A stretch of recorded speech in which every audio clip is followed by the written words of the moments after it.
Hey guys, what's up? This is Dan, the retired broker, coming to you live from a hotel room. But anyway, my last video, I shared with you how I sold my first rental property and made a lot of money on that deal. So obviously, the money was wired into my bank. It's a national bank. I'm sure you heard of them. I'm not going to say their name, but we'll call it Big Blue.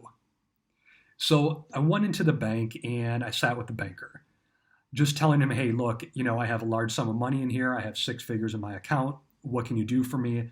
Is there anything that's safe and paying a decent amount? And look, I knew there wasn't, but I just wanted to look at the options. And since I was in the business, kind of see what they're offering clients and see what they have to say. So obviously, there was nothing in the bank end. And he said, look, we have a financial advisor you can meet with. He might have something more. I said, great, this will be fun. Let's meet with him. So we booked a meeting. The next day or two, I went in and I talked to this guy. Sat down with him and, told him, hey, look, I just deposited some money. It's a large six-figure sum, and I'm looking for something safe and not sure what I want to do with it. So I kind of let him talk. And being in this business for so many years, I knew this was going to be fun. I kind of wanted to see what he would say. So he starts by kind of profiling me. What are you looking to do with this money? I told him I might buy a house in a few years. I'm not sure, but I want to keep it safe, keep it liquid. So he goes into, what are your taxes? Are you worried about taxes? Is this a thing? And this is what this bank always does. What they used to say is, what do you think about the American tax rate? Is it going to go up or down? And they kind of bait you into that. So I said, look, I'm not worried about taxes. I just want to keep this liquid. Maybe in a few years, I'll buy another house. I'm not sure. I told him I have rental properties. I told him I have an E-Trade account. And I wanted to hear what he said. So he's like, look, we have this great mutual fund for you. It's actually a managed money account. It's managed by these managers, and they've been outpacing the market for the last 10 years. It's like, really? I go, okay, what's their benchmark? He said the Russell 2000. I go, okay, well, I index the S&P 500. He's like, well, look, and he prints it out, and he gives me all this info. He's like, on average, they've made more than the Russell 2000 by 1% over the last 10 years. I was like, okay, so? He's like, yes, your money can grow much more efficient here. I was like, well, in the down year, are they positive? It's like, no, they're still down. And I was like, well, how much would I pay for something like this?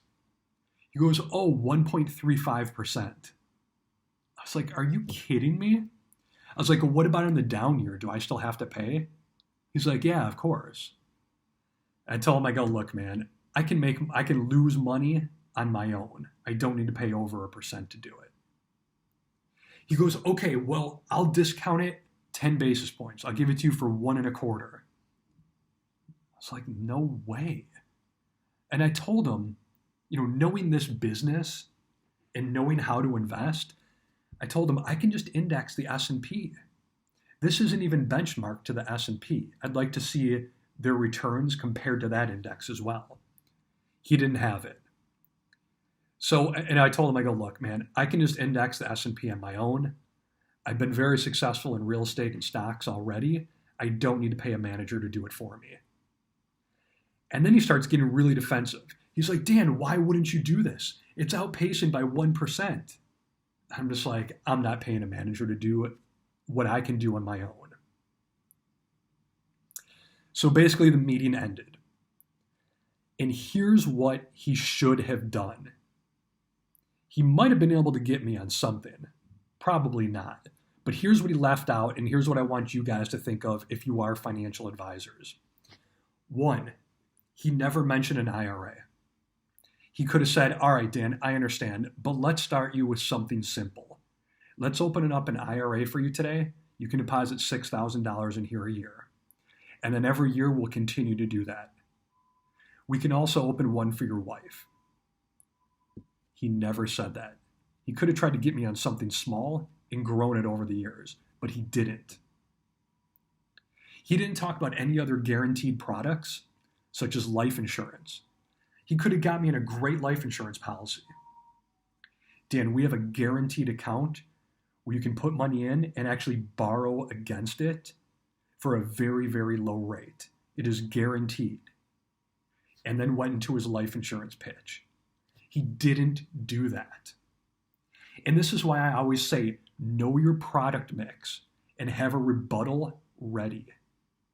There could have been so many other products he sold me on, but instead he went to some managed money bullshit account where I can do the same thing, just buying an index fund and pay 4 basis points a year to index it. I'm telling you, these financial advisors don't know what they're doing. Your competition right now, if you're an FA, is nothing. If you're confident in your sales pitch and you know your product mix, there's so many ways you can get clients out right now, guys, other than just a managed money bullshit fund. Because if somebody comes into you that knows what they're talking about, they're going to be a hard close, like I was. So don't pitch them on that managed money or a mutual fund. He started pitching me on returns. He was pitching me on 1% return. It's not worth it, because after I pay the fee, I'm back to even. Don't make this mistake, guys. Know what you're talking about. Like I said, when you're up against somebody that knows the market and knows investing, it's going to be harder than pitching the old lady on a mutual fund. So know what you're talking about. Let me know your comments and what you're selling below. Thanks, guys.